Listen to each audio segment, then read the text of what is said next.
The alarm clock didn't wake Martha. She had been staring at the ceiling for hours, listening to the rhythmic ticking of a house that felt too heavy for its foundations. At 50, Martha's face was a map of soft lines and unyielding grace. To the world, she was the bedrock of the neighborhood, the woman who worked 2 jobs, kept her lawn pristine, and never missed a Sunday service. But as she stood in her kitchen at 5 a.m., brewing a pot of coffee that no one else would help pay for, her hands trembled. The silence of the house was a lie. Upstairs, her 3 youngest adult children slept in rooms they had never truly vacated. In the driveway sat the rusted sedan belonging to her eldest son, David, a 30-year-old architect who had moved back home after his divorce, bringing his mounting debt and a growing drinking habit with him. Martha wiped a stray coffee grounds off the counter with a precision that bordered on obsessive. If she kept the house perfect, maybe her life wouldn't feel like it was hemorrhaging. Suddenly, the front door burst open. It was Sarah, her eldest daughter, the only one who had successfully married and moved out, or so Martha thought. Sarah's mascara was smeared across her cheeks, and her expensive wool coat was torn at the shoulder. She wasn't alone. She was dragging a suitcase that bumped violently against the hardwood floor. "Mom," Sarah choked out, her voice cracking. "I can't go back. He told me if I stayed, he couldn't guarantee what would happen next." Martha didn't scream. She didn't drop the mug. She simply set it down with a soft clack and opened her arms, pulling her daughter into a silent embrace. From the outside, a passerby looking through the window would see a picture of maternal strength. They wouldn't see the way Martha's eyes rolled back in a momentary flicker of pure, unadulterated exhaustion. "Go to the guest room, Sarah," Martha whispered. "I'll handle the rest." But as Sarah retreated upstairs, Martha's phone buzzed on the counter. It was a text from her youngest, Leo, a medical student whose tuition was 3 months overdue despite the loans Martha had taken out in her own name. "Mom, I messed up. The police are at the apartment. Please don't tell the others." Martha felt a sharp, stabbing pain in her chest. She leaned against the sink, gasping for air that wouldn't come. She looked at the clock. She had to be at the pharmacy for her shift in 20 minutes. Just as she reached for her car keys, a loud, crashing sound echoed from the basement where her middle son, a struggling musician, lived. "Martha." A neighbor yelled from the sidewalk, knocking on the window. "Is everything okay? I heard a glass break." Martha turned to the window and flashed a serene, practiced smile. "Just a dropped plate, Mrs. Gable. Have a lovely morning." She turned back to the kitchen, and for a split second, a low, guttural growl escaped her throat, a sound of a woman being buried alive. Then the front door rattled again. This time, it wasn't a family member. It was a man in a dark suit holding a repossession notice. Martha stood paralyzed as the man in the suit handed her the paperwork. Her house, the only thing her late husband had left her, the sanctuary she had scrubbed and polished for 3 decades, was under threat. David had used the deed as collateral for a private loan she knew nothing about. She felt the world tilting, the edges of her vision fraying into gray. "There must be a mistake," Martha said, her voice like velvet. "My son is an architect. He handles his affairs." "The bank doesn't care what he is, ma'am," the man replied, his eyes sympathetic but cold. "The payments are 90 days late. You have 2 weeks." Martha nodded slowly, folded the paper, and tucked it into her apron pocket. She walked to the stairs and called out, "Breakfast is on the table, kids." Her voice was cheerful, the tone she used when they were toddlers. Within minutes, the kitchen was a chaotic hive of adult dysfunction. David walked in smelling of stale bourbon, avoiding her gaze. Leo, who had apparently slipped in through the back after his text, sat huddled over a bowl of cereal, his knuckles bruised. The middle son, Toby, was complaining about his guitar strings, and her youngest daughter, Chloe, a teacher who lived for social media validation, was filming a day in my life video, ignoring the tension. "Sarah's in the guest room," Martha announced, pouring orange juice. "She'll be staying a while. We need to make space." Again, David groaned. "This house is a morgue, Mom. We're all suffocating here." Martha didn't flinch. She served the eggs, her movements fluid and calm. She listened to them bicker about the bathroom schedule and the lack of high-speed internet. They saw a woman who was a machine, a provider who didn't feel the bite of their insults. They didn't see the way her heart was physically thumping against her ribs, a frantic bird in a cage. After they scattered to their various corners of the house, Martha began to clean. She scrubbed the pans until her knuckles bled. She folded Sarah's torn clothes, but the pressure was building. It was a physical weight in her lungs, a heat behind her eyes. She went into the laundry room and shut the door. She grabbed a thick towel and shoved it into her mouth. She doubled over, her body shaking with the force of a scream that tore through her entire being. It was a sound of grief for a life she never got to live, for children who were eating her alive. Suddenly, the laundry room door swung open. It was Leo. He saw his mother on the floor, the towel dropped, her face contorted in a mask of agony she hadn't managed to hide in time. Mom, he whispered, horrified. Before she could respond, his phone rang. He looked at the screen and his face went pale. It's the hospital. It's Chloe's school. There's been an accident. The drive to the hospital was a blur of gray highway and the sound of Sarah's sobbing in the backseat. Martha sat behind the wheel, her grip on the steering wheel so tight her skin looked like parchment. She hadn't said a word since Leo delivered the news. Chloe, her youngest, the perfect teacher, had collapsed in her classroom. When they arrived at the emergency room, the chaos of the hospital felt like a physical assault. David and Toby were already there, pacing the waiting room. David was agitated, his withdrawal from the morning's alcohol making him snappy and aggressive with the nurses. "Where is she? Why won't they tell us anything?" David shouted, slamming his hand against the plastic partition. Martha walked up to him. She didn't raise her voice. She simply placed a hand on his arm. The contact was so steady, so strangely cold, that David silenced himself instantly. "Sit down, David," she said. "The doctors are doing their jobs. Your sister needs us to be calm." The family sat in a row, 5 grown adults looking to a 50-year-old woman to hold the universe together. For 3 hours, Martha sat like a statue. She didn't eat the crackers Toby offered. She didn't join Sarah's prayer circle. She just watched the swinging double doors. Finally, a doctor emerged. He looked exhausted. He made a beeline for Martha, recognizing the captain of this sinking ship. "Mrs. Miller, I'm Dr. Aris. Your daughter suffered a massive pulmonary embolism. We've stabilized her, but she's on a ventilator. We're trying to determine the cause, but she's very weak." The news hit the children like a physical blow. Sarah wailed. Toby buried his face in his hands. Martha just nodded. "Can I see her?" she asked. "One at a time," the doctor replied. Martha walked into the ICU. The hum of the machines was the only sound. Chloe, usually so vibrant and filtered, looked gray. Martha sat by the bed and took her daughter's hand. She leaned in close, her face still wearing that mask of maternal peace. "I know why you're here, Chloe," Martha whispered, her voice a ghostly thread.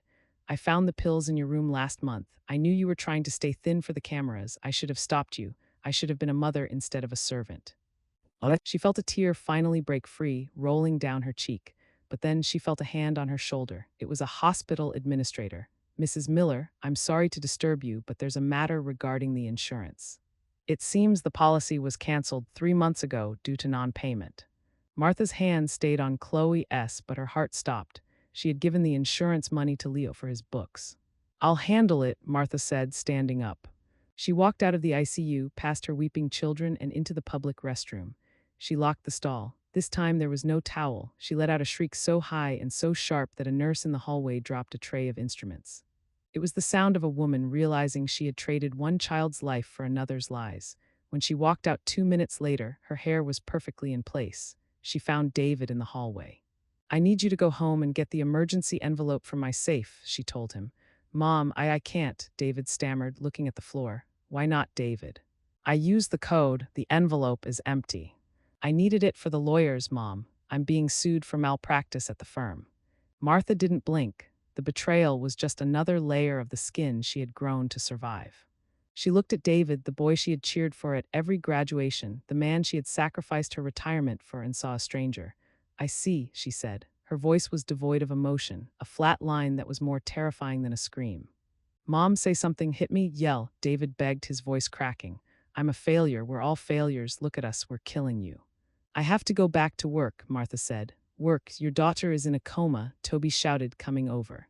"How can you be so cold? Do you even care about us, or is it all just a performance?" Martha turned to Toby, the musician who hadn't paid a bill in 5 years. "If I don't go to work, the electricity in this hospital room won't be the only thing that gets turned off. I have $12 in my checking account, Toby. Stay with your sister." She walked out of the hospital, the bright afternoon sun mocking her. She drove to the pharmacy in a trance.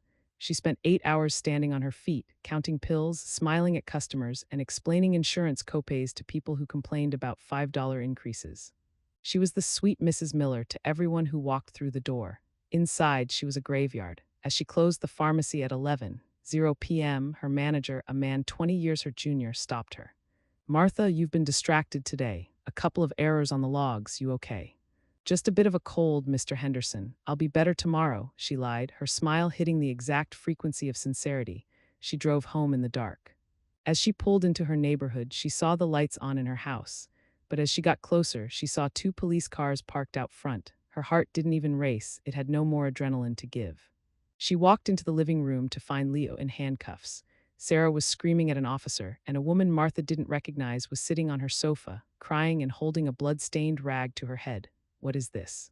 Martha asked, her voice steady and low. "Your son was involved in a hit-and-run, ma'am," the officer said. "We tracked the vehicle to this address. The victim identified him." Leo looked at Martha, his eyes pleading. "Mom, she ran out in front of me. I was rushing to the hospital to see Chloe. You have to help me. Tell them I was with you." The entire room went silent. The siblings, the police, the victim, they all looked at the mother. The woman who always fixed it, the woman who always lied to protect the nest. Martha looked at Leo. She thought of Chloe on the ventilator. She thought of the empty envelope. She thought of the repossession notice in her pocket. "I wasn't with him," Martha said. "I was at work." The silence that followed Martha's words was deafening. Leo's face transformed from hope to a mask of pure, visceral betrayal. "Mom," he whispered as the officers began to lead him out. "You're letting them take me. You're supposed to save us." Martha stood in the center of her living room, her coat still on, her purse hanging neatly from her arm. She didn't move as her youngest son was pushed through the front door and into the back of a squad car. Sarah turned on her, her face contorted with rage. "How could you?" Sarah hissed. "He's your baby. We're falling apart and you're acting like a stranger. First Chloe, then David's mess, and now this. You're the reason we're like this. You never taught us how to be strong because you did everything for us." The irony of the statement wasn't lost on Martha, but she didn't argue. She watched Sarah stomp upstairs to the guest room. She watched Toby walk out the back door to go smoke and hide from the reality. Martha was finally alone in her living room. She walked to the window and watched the police lights fade into the distance. She saw her neighbor, Mr. Harrison, standing on his porch, watching the drama with a mix of pity and curiosity. Martha waved a small, polite wave at him. He waved back, looking confused, and went inside. She walked to the kitchen and began to do the dishes the kids had left in the sink. She washed each plate. She dried each fork. Then she walked to the basement door and locked it. She walked to the front door and locked it. She went to the center of the hallway, directly beneath the stairs. She looked up at the ceiling. Then she fell to her knees. The first sound wasn't a cry, it was a howl. It was a primal, terrifying noise that sounded like an animal caught in a trap.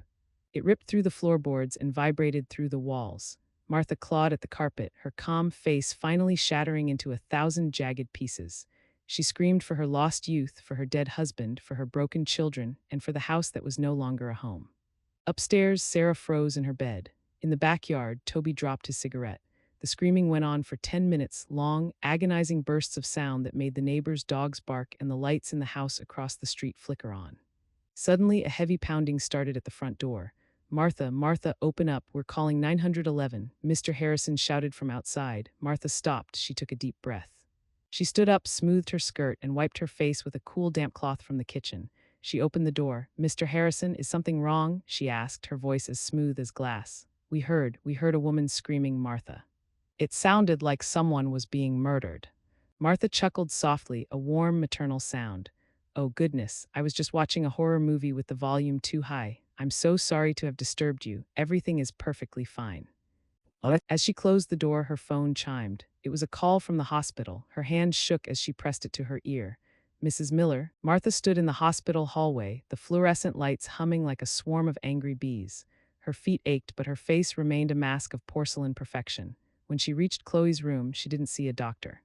Instead, standing by the window was a man who looked like a ghost carved out of old memories. It was Elias, her husband's brother, a man who had vanished 20 years ago after a scandal that nearly tore the family apart. "What are you doing here, Elias?" Martha asked, her voice steady enough to cut glass. Elias turned. He had the same deep-set eyes as her son's, but they were tired, rimmed with the weariness of a man who had seen too much of the world's underside. "I heard about the girl, Martha, and I heard about the house. You can't keep hiding the truth from them. It's what's rotting this family from the inside out." "There is no truth other than I am their mother and I am protecting them," Martha countered, stepping closer to Chloe's bed. The rhythmic hiss of the ventilator felt like a countdown. "Protecting them, or keeping them crippled so you're never alone." Elias stepped forward, dropping a thick manila envelope onto the bedside table. "That's the money for the insurance. And the mortgage, but it comes with a price, Martha. You tell David who his real father was, or I do." Martha's heart skipped a beat, a cold spike of ice driving through her chest. She looked at Chloe, innocent, broken Chloe. and then at the man threatening to incinerate the only foundation she had left. If David knew the truth about his lineage, the fragile ego he held onto would shatter, and the debt he owed her would turn into hatred. "You have no right," she whispered. "I have every right. I've spent 20 years paying for your calm life," Elias said. Before Martha could respond, the monitors attached to Chloe began to wail. A high, piercing alarm that signaled a cardiac arrest. Doctors and nurses flooded the room, pushing Martha and Elias toward the door. "Clear," a voice shouted. Martha was pushed into the hallway, her back hitting the cold wall. She watched through the glass as they pumped her daughter's chest. Her calm exterior stayed intact, but her fingernails dug into her palms until they drew blood. Just as the doctor lowered the paddles for a second time, she felt a hand grab her hair from behind. It was David, his eyes bloodshot and crazed. "Where's the money, Mom? I know you have it," he screamed, shaking her. "I saw the man. Who is he?" The cliffhanger wasn't the medical emergency or the secret. It was the look in David's eyes as he realized his mother had been keeping a second life hidden in the shadows of their home. Martha didn't struggle against David's grip. She let him shake her, her head snapping back and forth like a doll S. The nurses were too busy saving Chloe to notice the domestic assault happening 10 feet away. Finally, David let go, his chest heaving. "Answer me," he roared. "He is your uncle, David, and he is the reason you have a roof over your head tonight," Martha said, her voice dropping to a whisper that carried more weight than his shout. "Go home, clean yourself up. If you come back here smelling of gin again, I will personally hand the police the evidence of the embezzlement you thought I didn't know about." David recoiled as if she had slapped him. He had always thought his mother was oblivious, a simple woman who only knew how to bake and clean. The realization that she had been holding his fate in her hands for years paralyzed him. He turned and fled toward the elevators. Martha turned back to the window. Chloe's heart was beating again, but the doctor's face remained grim. Martha walked to the bedside table and grabbed the envelope Elias had left. She didn't open it. She knew what was in it, the price of her soul. She left the hospital and drove to the county jail. She had to see Leo. The drive was silent, but the air in the car felt thick, as if the ghosts of her lies were sitting in the passenger seat. When she sat across from Leo in the visitor's room, the glass between them felt like a mercy. "Mom, please," Leo sobbed. "Get me out. I can't stay here. The guy's in here. They know I'm a med student. They're targeting me." "I can't get you out today, Leo," Martha said. "The bail is too high and the evidence is too strong." "But you always fix it. You always find a way," Leo pounded on the glass. "You're Martha Miller. You're the one who never breaks." "Maybe I'm already broken, Leo," she said softly. She stood up to leave, but Leo yelled one last thing that stopped her cold. "I know about the basement, Mom. I found the letters. I know why Dad really died." Martha froze. She didn't turn back. She walked out of the jail, her heart hammering a frantic rhythm. The calm was failing. The cracks were becoming canyons. She got into her car and began to drive, but she didn't go home. She drove toward the old bridge on the edge of town, the place where it had all started 20 years ago. As she reached the bridge, she saw a car following her, a black sedan that had been behind her since the hospital. It sped up, swerving in front of her, forcing her to slam on the brakes. The black car door opened, and a woman stepped out, Sarah's husband's mistress, holding a folder that looked identical to the one Elias had. The woman approached Martha's car window, her heels clicking on the asphalt like a ticking clock. She was young, sharp, and wore a look of predatory triumph. Martha rolled down the window, the cool night air rushing in, smelling of rain and river water. "Mrs. Miller," the woman said, "your daughter Sarah is quite the fighter. She almost ruined my life trying to save her marriage, but I think you'll find this more interesting than a divorce settlement." She tossed a photo into Martha's lap. It was a picture of Martha, 20 years younger, standing next to a burning car. In the background, a man was running away, a man who looked remarkably like Elias. "Blackmail is a dirty business, dear," Martha said, her voice completely devoid of fear. "What is it you want?" "Money. I have none. My son spent it all on liquor and my daughter is dying in a hospital."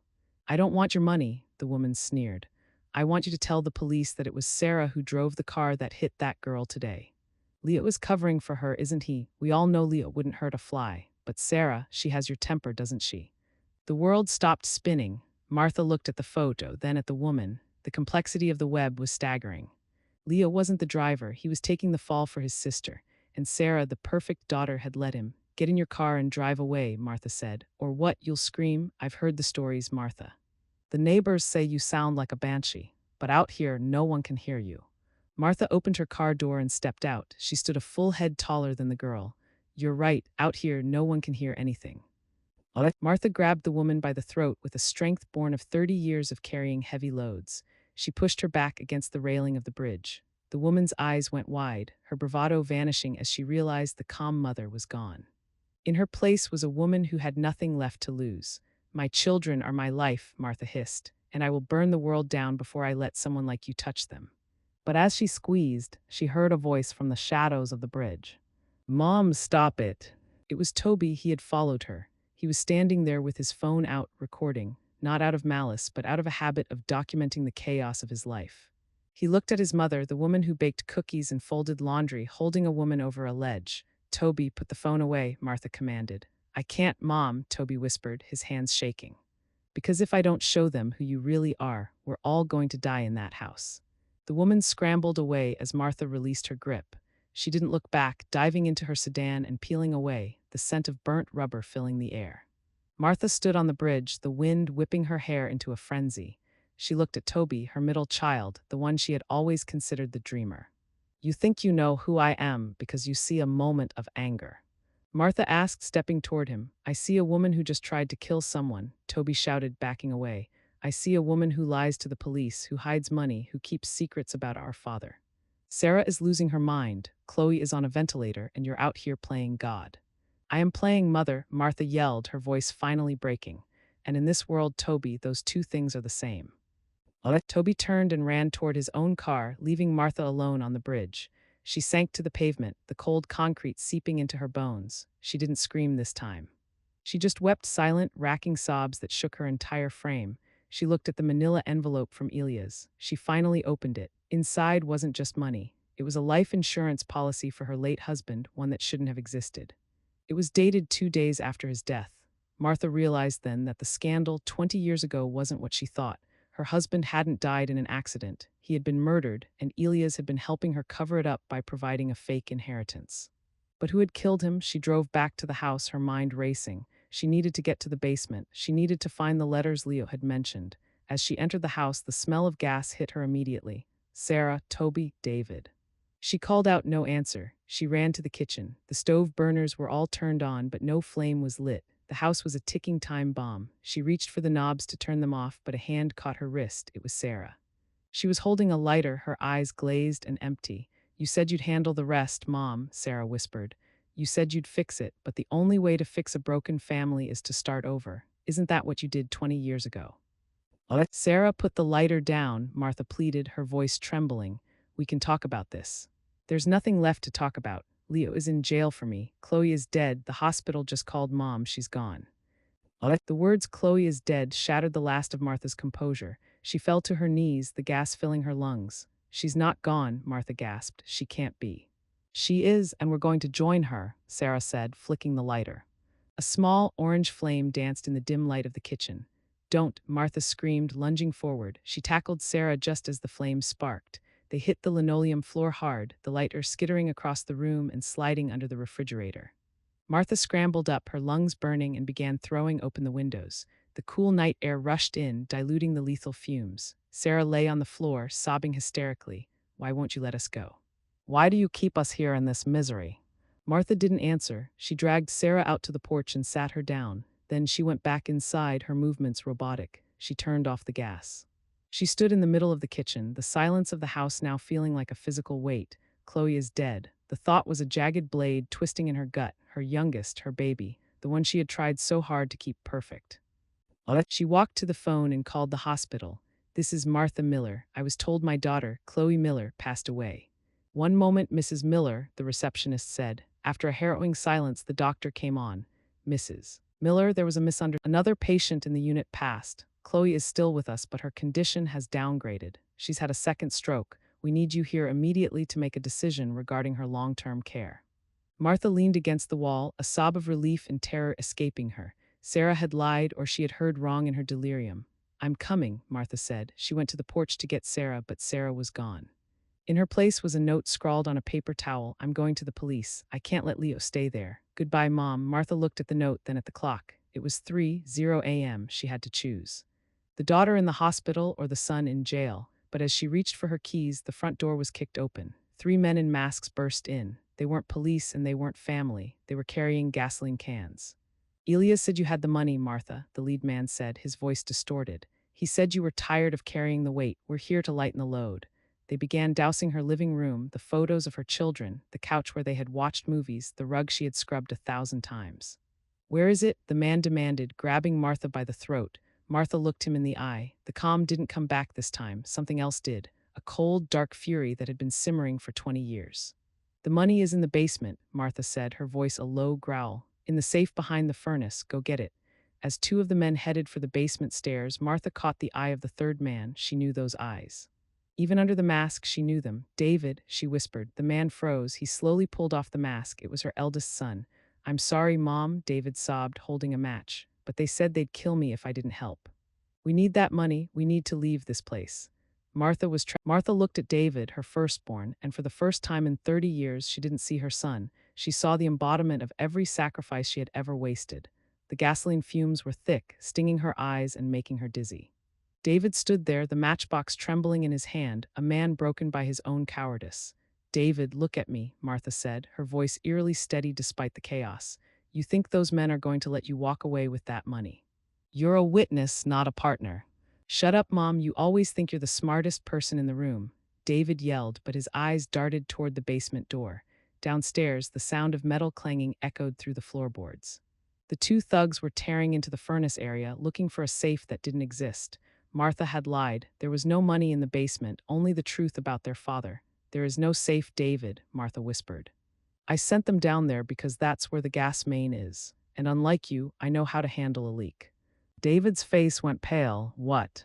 At that moment, a muffled shout came from below, followed by a frantic scrambling. One of the men screamed, "It's a trap, the whole place is." A dull thud shook the house as a small explosion in the furnace room sent a plume of black smoke billowing up the stairs. The thugs came running out, coughing and blinded by soot.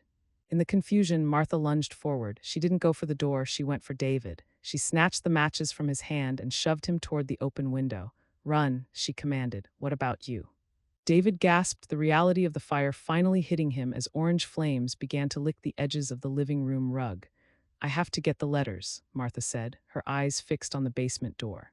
If they burn, Leo never gets out of jail. If they burns, you never know who you are. She didn't wait for his answer. As the two thugs scrambled out the front door into the night, Martha dived into the smoke-filled hallway. The heat was an oven, the air disappearing. She reached the basement stairs, but the wood was already groaning. She tumbled down the steps, landing hard on the concrete floor. Through the haze, she saw the old metal filing cabinet. She crawled toward it, her lungs screaming for oxygen. She reached the drawer, yanked it open, and grabbed the bundle of yellowed envelopes. But as she turned to leave, she saw a pair of boots standing in the smoke. Not a thug, not David. It was Elias. He was holding a gun. You should have just let it burn, Martha, Elias said, his voice sounding like gravel. Now I have to finish what I started 20 years ago. Elias stood over Martha, the flickering orange light of the fire upstairs casting long, demonic shadows across his face. Martha clutched the letters to her chest, her fingers staining the paper with soot and sweat. The ceiling above them groaned, a shower of sparks falling through the cracks in the floorboards. You killed him, Martha choked out, the smoke making her voice a rasp. My husband, your own brother, it wasn't an accident on the bridge. You pushed the car. He was going to go to the police, Martha. He found out about the embezzlement at the firm. He was going to ruin the family name. Elias shouted over the roar of the fire. I did it for us. I did it so you could keep this house and raise those kids in peace. Peace? Martha let out a sharp, hysterical laugh that turned into a coughing fit. Look at this house, Elias. Look at my children. Is this the peace you bought with blood? Give me the letters. Elias stepped closer, the barrel of the gun glinting. Those are the only things linking me to the scene. Hand them over, and I'll pull you out of here before the roof collapses. Martha looked at the letters.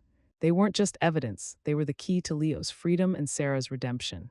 They contained the confession Martha had forced out of her husband's business partner years ago, a confession she had hidden to protect the family image. No, Martha said. She didn't wait for him to fire. She grabbed a heavy glass jar of preserved peaches from a nearby shelf and hurled it at his head with every ounce of strength she had left. It shattered against his temple, sending him reeling. Martha scrambled to her feet, ignoring the pain in her knees, and clawed her way back up the burning stairs. The living room was a wall of flame. She could hear sirens in the distance. The neighbors must have finally called it in. She ran through the kitchen, the heat melting the plastic of her shoes. She burst through the back door and collapsed onto the wet grass, gasping for the cool night air. Behind her, the house she had spent 30 years maintaining began to whistle and roar as the fire consumed the rafters. She looked down at the letters. They were scorched but readable. Suddenly, a car screeched into the driveway. It wasn't the fire department. It was a black SUV with tinted windows. Two men in suits stepped out, looking not at the fire but at Martha. "Mrs. Miller," one of them said, flashing a badge. "Internal Affairs. We've been tracking Elias Miller for a long time. We believe you have something that belongs to us." Martha looked at the burning house, then at the agents. "My daughter is in the hospital. My son is in jail. My house is gone. You want these letters. You get my son out of that cell tonight." The agent looked at his partner, then back at Martha. "That's not how the law works, ma'am." "Then watch the law burn," Martha said, holding the letters over a small patch of fire creeping across the lawn. The agent's eyes widened as the corner of the first envelope began to brown and curl. He put his hands up in a universal gesture of surrender. "Wait, okay, we can talk to the district attorney. If those letters prove what we think they prove, that the local precinct was on Elias' payroll, we can get Leo a stay of proceedings, but you have to give them to us now." Martha pulled the letters back. Her face was covered in soot, her hair singed, her clothes ruined. She looked like a woman who had crawled out of hell, and in many ways she had.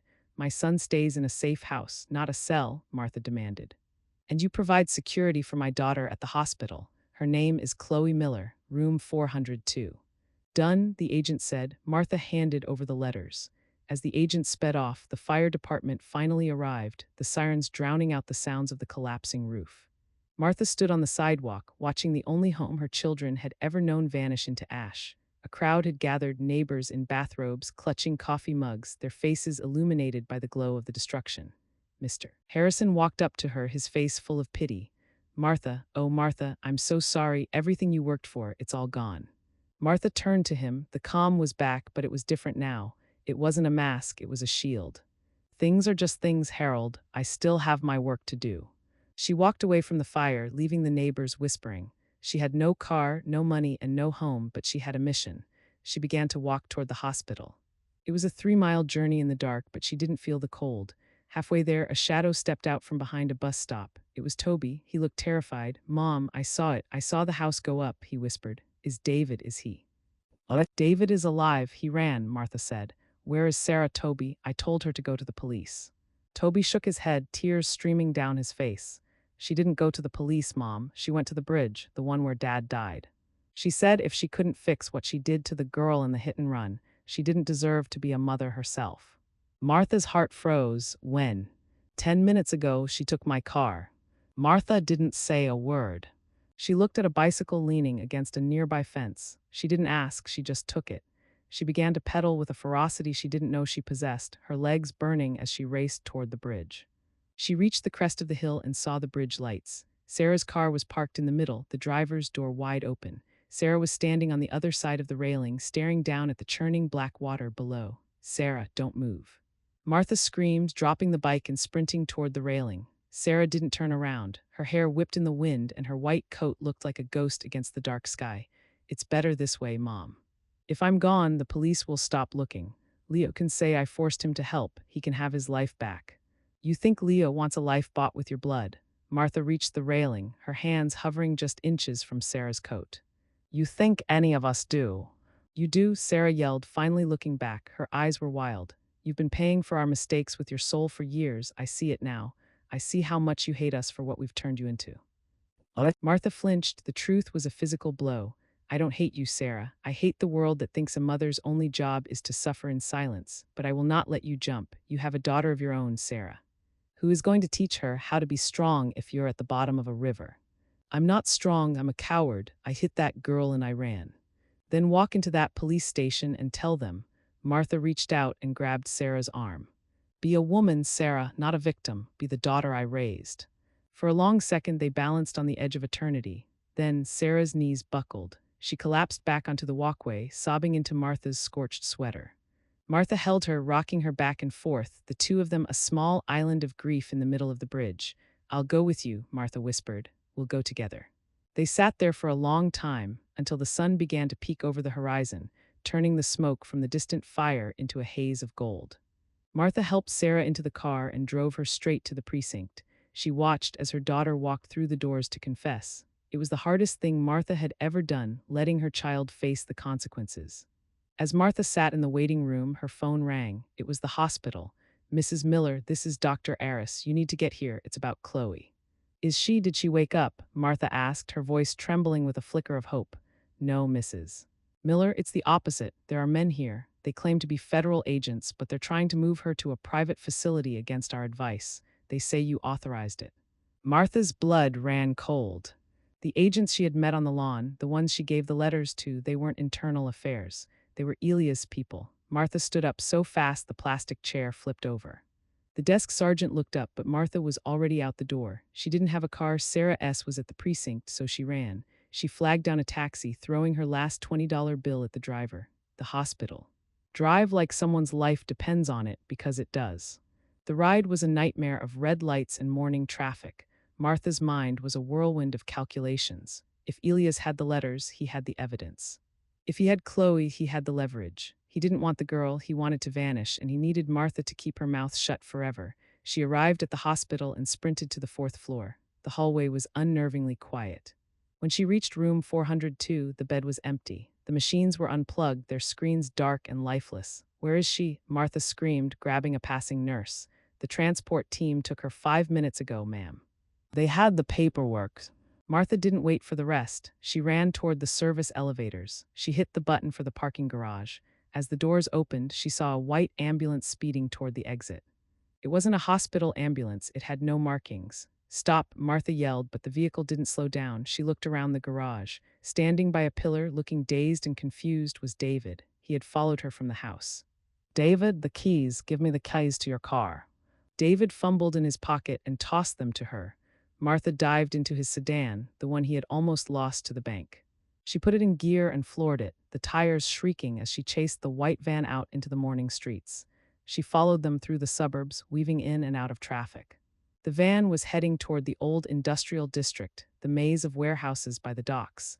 Martha knew she couldn't outrun them, but she could outmaneuver them. The van turned into a gated lot. Martha rammed the gate before it could close, the front of David's car crumpling with a metallic roar. She jumped out before the engine could stall. The van had stopped. 2 men jumped out, guns drawn. They weren't agents. They were the same thugs from the house. They dragged a gurney out of the back. Chloe was strapped to it, her portable ventilator hissing rhythmically. "Let her go," Martha shouted, standing her ground in the middle of the lot. One of the men laughed. "Elias said you were stubborn. He also said you were smart. If you want the girl to keep breathing, you're going to walk into that warehouse and sign a statement recanting everything you told the police. And if I don't," the man pointed the gun at Chloe's oxygen tank, "then we see how long she lasts without a refill." Martha took a step forward, her heart breaking, but then she noticed something. The warehouse door behind them was slightly ajar, and a shadow was moving inside. A shadow holding a heavy wooden beam. It was Toby. He had been hiding in the back of David's car the whole time. The cliffhanger hung in the balance. Could the dreamer's son find the courage to strike, or would Martha have to watch her youngest child die to see? The industrial lot was a graveyard of rusted shipping containers and broken dreams. Martha kept her eyes locked on the gunman, her hands raised in mock surrender. She could see Toby's silhouette through the gap in the warehouse door. He was trembling, the heavy wooden beam shaking in his grip. He wasn't a fighter. He was a musician who had spent his life avoiding conflict. "Toby, don't," Martha whispered, so low the thugs couldn't hear. The lead gunman, a man with a jagged scar across his nose, stepped toward her. "What was that, lady? You talking to yourself, you finally losing it." "I'm saying that you've underestimated my children," Martha said, her voice regaining that terrifying, crystalline edge. At that moment, Toby let out a scream, not of a warrior, but of a terrified son, and swung the beam. It caught the second gunman across the shoulder, sending his weapon skittering across the pavement. The lead man spun around, but Martha didn't hesitate. She lunged, driving her shoulder into his chest with the force of 30 years of suppressed rage. They hit the ground hard. Martha clawed at his eyes, her calm exterior completely incinerated. She wasn't a mother in this moment, she was a force of nature. Toby was wrestling with the other man, the two of them a tangle of limbs and desperation. The tank. "Toby, check the tank," Martha yelled as she pinned the gunman's wrist. Toby scrambled toward Chloe's gurney. The portable ventilator was beeping, a low, rhythmic warning. The battery was dying. The men hadn't realized that the transport had been too long for the backup power. "Mom, it's red, it's blinking red," Toby cried, his hands fumbling with the dials he didn't understand. Martha managed to wrench the gun away from the man beneath her, tossing it into the dark recesses of a nearby dumpster. She scrambled to her feet and ran to the gurney. She looked at her daughter's pale face. Chloe's chest was barely moving. "We have to get her back to the hospital, Toby, now." "You aren't going anywhere," a voice boomed from the warehouse. Elias walked out, leaning heavily on a cane, his head bandaged from where Martha had hit him with the peach jar. He wasn't alone, he was holding a remote detonator. "I wired this place when I bought it," Elias said, a twisted smile on his face. "The money you're looking for, it's under the floorboards of this warehouse. And if I can't have it to get out of the country, no one can, especially not the woman who ruined my life." "You ruined your own life the day you killed your brother," Martha said, standing in front of the gurney to shield Chloe. "Maybe. But I'm finishing the job today." Elias pressed a button on the remote. A high-pitched whine began to emanate from the building behind them. The whine grew into a roar as the warehouse began to shudder. Elias hadn't just set explosives. He had rigged the structural supports to collapse inward, creating a vacuum that would swallow everything in the lot. "Toby, get her in the van. Use the van," Martha shouted. Toby grabbed the handles of the gurney and shoved it toward the back of the white ambulance the thugs had used. Martha helped him heave it inside. She looked at the dashboard. The keys were gone. One of the thugs must have them. She turned back to the lot.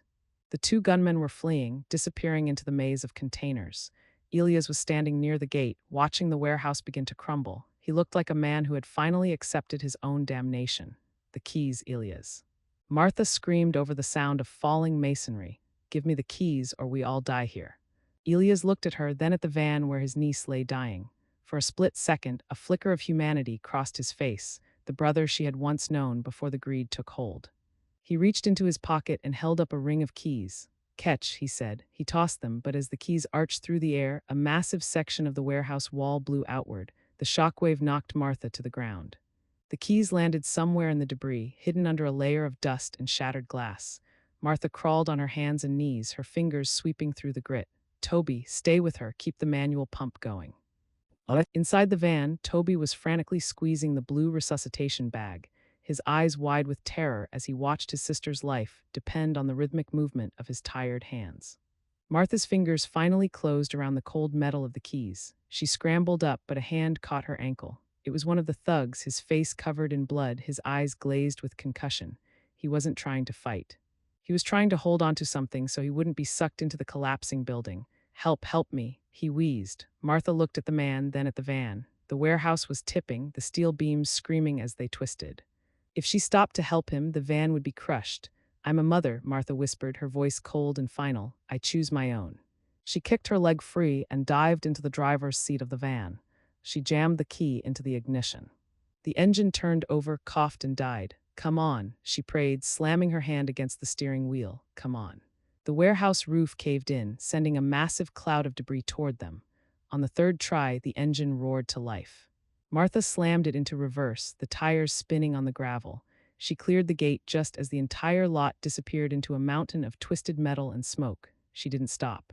She drove like a madwoman toward the hospital, Toby's steady squeak of the manual pump the only sound in the back. But as they pulled into the emergency bay, a line of black SUVs blocked their path. The real internal affairs had arrived, and at the head of the group was David, looking pale and sick, standing next to a woman in a sharp suit. "Mom," David said as she jumped out, "they know everything, about the bridge, about Dad. About the insurance." Martha stood by the open door of the van, her chest heaving, her clothes a tattered mess of soot and blood. The agents didn't move toward her with handcuffs, not yet. They watched as medical staff swarmed the van, pulling Chloe's gurney out and rushing her back into the building. Toby followed them, his hands still shaped like he was holding the pump, his face a mask of shock. The woman in the suit stepped forward. "I'm Special Agent Vance. Your son David has been very cooperative, Mrs. Miller. He told us about the accident 20 years ago, and he told us why you've been paying Elias for 2 decades. Martha looked at David. He wouldn't meet her eyes. He looked like a broken child despite his 30 years. "I did what I had to do to keep them safe," Martha said, her voice dropping into that low, dangerous calm. "I didn't kill my husband, but I watched him die, and I let Elias pay the mortgage because the alternative was my children starving on the street." "We know Elias pushed the car," Vance said. "We have the forensics now. But we also know you helped him dispose of the evidence. That makes you an accessory after the fact, Martha, and then there's the matter of the insurance fraud." "I don't care about the fraud," Martha said. Is my son Leo free? The charges against Leo are being dropped. Sarah's confession at the precinct corroborated the evidence we found in the letters. It was a hit and run, and she's being charged, but Leo is being released into our custody as a witness against Elia's organization. A small spark of light entered Martha's heart. Leo was safe. Sarah was finally telling the truth. And Chloe, Martha asked. She's in surgery, Vance replied. But there's something else you need to know. Elias didn't die in that warehouse. We pulled him out. He's talking, Martha. And he's saying you were the one who planned the embezzlement in the first place. Martha laughed, a dry, hollow sound. Of course he is. He's a miller. We lie to survive. It's the family tradition. We need you to come with us for questioning, Vance said, gesturing toward the SUV. Give me 10 minutes, Martha said. I want to see my son. She walked into the hospital waiting room. Leo was there sitting on a bench, looking smaller than she remembered. When he saw her, he stood up and ran to her, throwing his arms around her. Mom, I'm so sorry, he sobbed. I should have never asked you for that money. I should have known where it was coming from. Martha held him, her eyes staring over his shoulder at the television in the corner of the room. A news report was showing the fire at her house. The perfect Miller home was a pile of charcoal. It's over now, Leo, she whispered. The house is gone, the secrets are gone, you can be whatever you want to be now.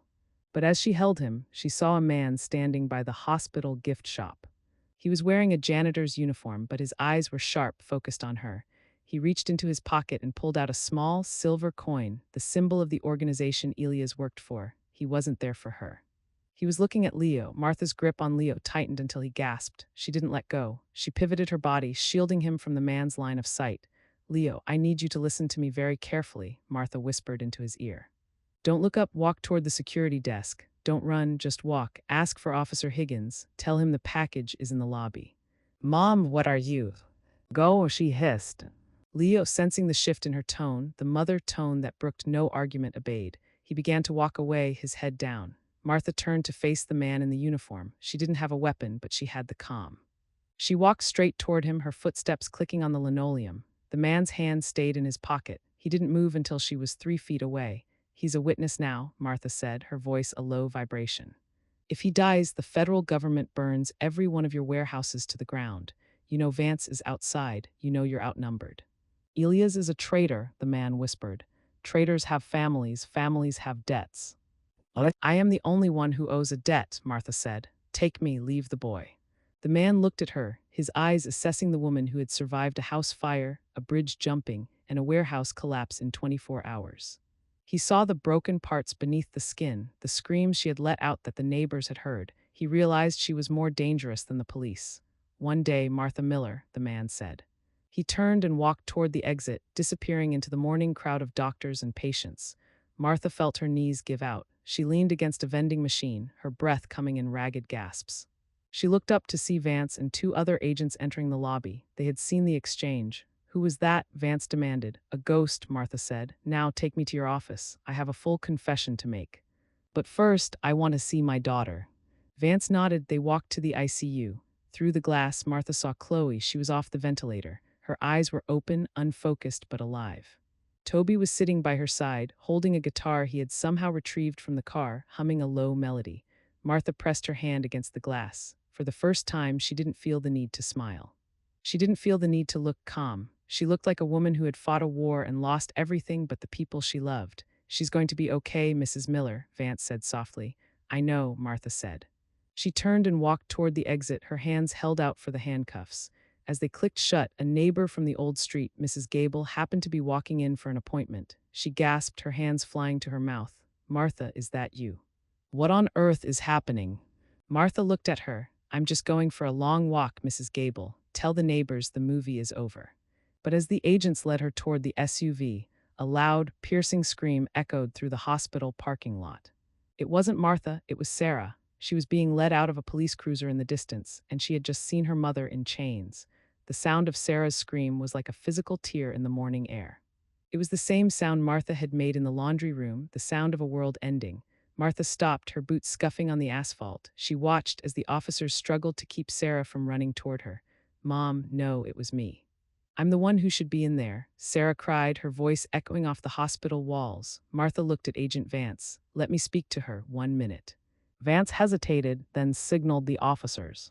They brought Sarah closer, though they kept her at a distance. Sarah was trembling, her perfect life as a suburban wife and mother now a pile of wreckage. "Listen to me, Sarah," Martha said, her voice echoing in the quiet lot. "You are going to go through a very dark time. They are going to take your house and they are going to take your reputation. But they cannot take your children unless you let them. You be the mother I wasn't. You tell them the truth from the start. No secrets, no calm." "I can't do it without you," Sarah sobbed. "You've been doing it without me for years, Sarah. You just didn't know it," Martha said. The agents nudged Martha toward the SUV. She climbed into the back seat, the door slamming with a heavy, final thud. As they drove away, she looked back at the hospital. She saw David standing at the entrance, Leo by the window, and Sarah on the sidewalk, her 5 children broken, scarred, but alive. The car ride to the federal building was silent. Martha watched the city go by. She saw women walking their dogs, men going to work, mothers pushing strollers. She wondered if any of them had a laundry room where they went to scream. She wondered if any of them were carrying the weight of a ghost in their basement. When they arrived, they took her to a small, windowless room. They gave her a glass of water and a legal pad. "Start from the beginning, Martha," Vance said, turning on a recorder. "The night your husband died." Martha picked up the pen. Her hand was steady. She began to write. She wrote for 6 hours. She told them about the embezzlement, about Elia's threats, about the night on the bridge when she watched the car go over the edge and did nothing because she knew her husband was about to take them all down with him. She confessed to the insurance fraud, the lies to the bank, and the protection of her children's crimes. When she was finished, she pushed the pad across the table. "There," Martha said, "the true story." Vance read through the pages. When she finished, she looked up at Martha with a mixture of horror and respect. "You realize that with this confession, you're not just going to jail, you're forfeiting everything, every asset, every penny you've hidden." "I have nothing left to forfeit," Martha said. "There's one more thing," Vance said, leaning in. "We found something in the ruins of your house, in the basement, behind the furnace where you said the safe was." Martha's heart skipped. The furnace was destroyed. The furnace was, but the subfloor beneath it was reinforced steel. "We opened it today, Martha. We didn't find money. We found a body that's been there for 20 years, and it isn't your husband." The air in the interrogation room turned cold. Martha's hands, which had been so steady while writing her confession, suddenly felt like lead. She looked at Agent Vance, trying to find a flicker of a lie in the woman's eyes, but there was only the cold, hard light of a discovery that changed everything. "We ran the dental records an hour ago," Vance continued, sliding a black and white photograph of a skeletal remains across the table. "That isn't your husband, Martha. It's a woman roughly your age at the time. She was shot once in the back of the head." Martha stared at the photo. The room began to spin. For 20 years, she had lived above that spot. She had mopped that floor, folded laundry over it, and raised 5 children while a secret lay rotting beneath their feet. But the shock on Martha's face wasn't the shock of a murderer caught. It was the shock of a woman realizing she had been protecting the wrong person. "I didn't know," Martha whispered, her voice finally cracking. I thought Elias used that space for the money. He told me never to go near the subfloor because of the gas lines. He said it was our safety net if the bank ever came for us." "The woman was Alina Rossi," Vance said. "The whistleblower from your husband's firm, the one who actually found the embezzlement. Everyone thought she ran away to Europe when the scandal broke. She didn't. She was silenced." The realization hit Martha like a tidal wave. Elias hadn't just killed his brother to save the family. He had killed a woman to save himself, and then he had tricked Martha into living on top of the evidence, ensuring she would never turn him in because she believed she was sitting on a pile of stolen cash that would save her children. He had made her an unwitting accomplice to a murder she didn't even know existed. "He used me," Martha breathed, the calm finally dissolving into a raw, jagged grief. "He let me scream in that house. He let me carry the guilt of the money while he hid a body under my kitchen." "We need to know if you helped him," Vance said. "I didn't know she was there," Martha shrieked, her voice echoing through the federal building. "I would have burned that house down 20 years ago if I knew." Just then the door to the room opened. An agent lined in and whispered something to Vance. Vance's expression shifted from suspicion to grim determination. "Elias just tried to hang himself in his cell," Vance said. "He's alive, but he's in critical condition. He left a note, Martha, and it's addressed to you." Vance held a yellow piece of legal paper, the edges crinkled from being clutched in a desperate hand. She didn't give it to Martha. Instead, she read it aloud, her voice monotone. "Martha, you were always the better Miller. You took the chaos I created and turned it into a home, but a home built on a grave is just a mausoleum." I kept Alina there because I wanted you to be as trapped as I was. If I couldn't have the life you had, I wanted to make sure yours was a lie. Tell David I'm sorry. Tell the others to forget my name." Martha listened, her heart feeling like a hollowed-out shell. Elias hadn't just been a criminal. He had been a parasite, feeding on her resilience and using her maternal instinct as a cage. The mother theme of her life, the sacrifice, the silence, the stoicism, had been weaponized against her by a man who knew she would never look too deep as long as her children were fed. "The note is a confession," Vance admitted. "It clears you of the murder, but it doesn't clear you of the 20 years of cover-ups, the insurance fraud, or the obstruction. You're still going to prison, Martha." "I know," Martha said, standing up. "But I want to see the others one last time, all of them together." Vance hesitated, then checked her watch. "The transport to the detention center leaves in 2 hours. I'll give you 30 minutes in the courtyard." The courtyard was a stark concrete square surrounded by high wire fences. One by one, her children were brought out. David, looking sober for the first time in years. Sarah, in her own set of handcuffs, eyes red from crying. Leo, pale but standing tall. Toby, clutching his guitar case like a shield. And finally, Chloe. Chloe was in a wheelchair, pushed by a nurse. Her face was thin and her movements were slow, but she was conscious. When she saw Martha, a small, weak smile touched her lips. "Mom," Chloe whispered. The 5 children gathered around the 50-year-old woman who had been their sun, their moon, and their storm. They stood in a circle, the weight of their collective sins and secrets finally out in the open. "I have to go away for a while," Martha told them. "A long while." "We know, Mom," David said, stepping forward. He reached out and took her handcuffed hands in his. "And we're going to be okay. For the first time, we're actually going to be okay, because we aren't hiding anymore." But as they shared this moment of peace, a black car pulled up to the gate of the courtyard. The man in the janitor's uniform, the one from the hospital, was sitting in the driver's seat. He wasn't looking at Martha anymore. He was looking at David. Martha saw the car, and her maternal instinct, sharpened by decades of danger, screamed. She didn't look at the man, she looked at David. She realized that while Leah was the witness, David was the one who actually knew where Elias' offshore accounts were hidden, the accounts David had stumbled upon while trying to steal money for his own debts.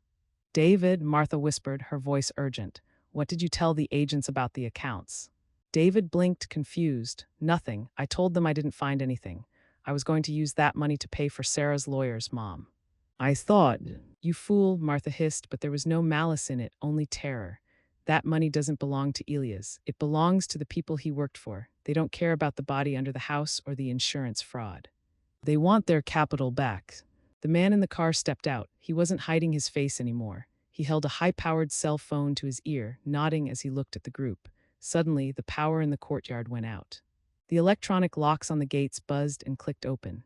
"Security breach," a guard shouted, reaching for his radio. The courtyard erupted into chaos. The agents scrambled to cover the children, but the man from the car was fast. He wasn't there to kill David, he was there to take him. 2 other men appeared from the shadows of the loading dock, moving with military precision. "Get Chloe inside," Martha screamed, pushing the wheelchair toward the door. Toby grabbed the handles and sprinted, while Leo and Sarah ducked behind a concrete planter. Martha, despite her handcuffs, threw herself in front of David. She used her body as a shield, just as she had done for 50 years. "You want the monies?" Martha yelled at the approaching men. "I know the secondary codes. Elias gave them to me. David knows nothing." It was a lie, the biggest lie of her life. She had no idea what the codes were. But she knew how to play the part of the woman who held all the cards. The men paused, their eyes shifting from David to the mother. "You're lying," the lead man said, raising a silenced pistol. "Am I?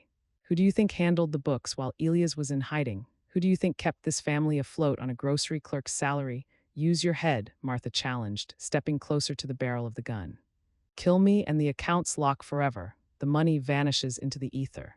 The man hesitated. In that moment of doubt, Agent Vance appeared on the balcony above, her weapon drawn. "Drop it," Vance's voice echoed like thunder. The gunmen didn't drop their weapons. They realized the window of opportunity was closing. The lead man looked at Martha, then at the balcony. He made a split-second decision. He didn't fire at Martha. He fired at the power transformer near the gate, causing a massive shower of sparks and a blinding flash that disoriented everyone. In the confusion, Martha felt a pair of strong arms grab her. She wasn't being protected. She was being taken. "Mom," David's voice faded as he was pushed back by the agents. Martha was shoved into the back of the black car. The doors slammed and the vehicle roared out of the federal lot before the gates could be manually locked. She sat in the darkness, the handcuffs biting into her wrists as the city blurred past the windows. She was alone with the men. The calm was her only weapon left. "Where are we going?" she asked. "To a place where you can't scream, Martha," the driver said. "You're going to give us those codes, or we're going to start sending pieces of your children to the detention center." Martha closed her eyes. She thought of her children. She thought of the body of Alina Rossi. She thought of the 20 years of silence. She realized that her children would never truly be free as long as this shadow existed. She had to end it not as a victim, but as the woman who had survived everything else.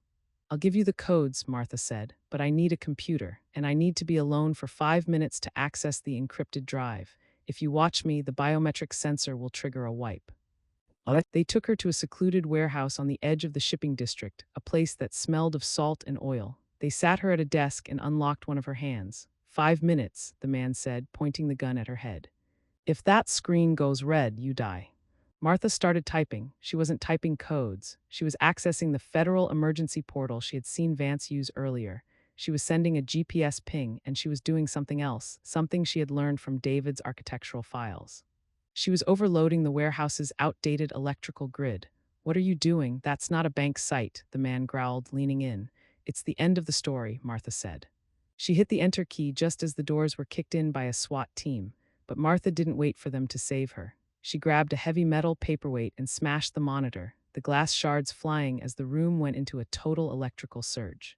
The cliffhanger wasn't whether she would survive the raid. It was whether the woman who had lived for others could finally survive for herself.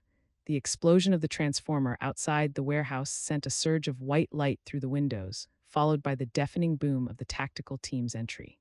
Martha threw herself under the heavy oak desk, covering her head as glass and plaster rained down. The gunmen were neutralized in seconds, professional, silent, and final. When the smoke cleared, Agent Vance was the one who pulled Martha out from under the desk. Martha was covered in dust, her face cut by flying glass, but she was breathing. "You're the most reckless woman I've ever met," Vance said, her voice a mix of frustration and awe. "You could have been killed." "I've been dead for 20 years, Agent Vance," Martha said, wiping blood from her cheek. "I'm just now starting to wake up." The aftermath was a whirlwind. With the capture of the organization's local cell and the recovery of the real files Martha had surreptitiously flagged during her 5 minutes at the computer, the threat to her children was finally extinguished. The debts were paid in information. 6 months later, the trial was over. Martha sat in a minimum security facility. She wore a simple gray jumpsuit, her hair allowed to go naturally white. She looked 10 years older, but the tension that had held her jaw tight for 3 decades was gone. It was visiting day. She sat behind the glass, but this time there were no secrets between her and the people on the other side. David was there, looking healthy and clear-eyed. He had taken a job as a construction consultant, rebuilding his life from the foundation up. Sarah was there, serving her house arrest but holding her young daughter's hand, finally teaching her child that it was okay to be imperfect. Leo was back in school, his tuition paid for by a scholarship for students who had overcome extraordinary adversity. Toby had released his first album, and the lead track was a haunting melody titled "The Laundry Room." And Chloe walked in on her own 2 feet, leaning only slightly on a cane. They didn't look at her with the selfish neediness of the past. They looked at her with love and a newfound respect. "The neighbors still talk about you, Mom," Toby said into the phone. "Mrs. Gable says the new family that moved in is too quiet. She says she misses the excitement."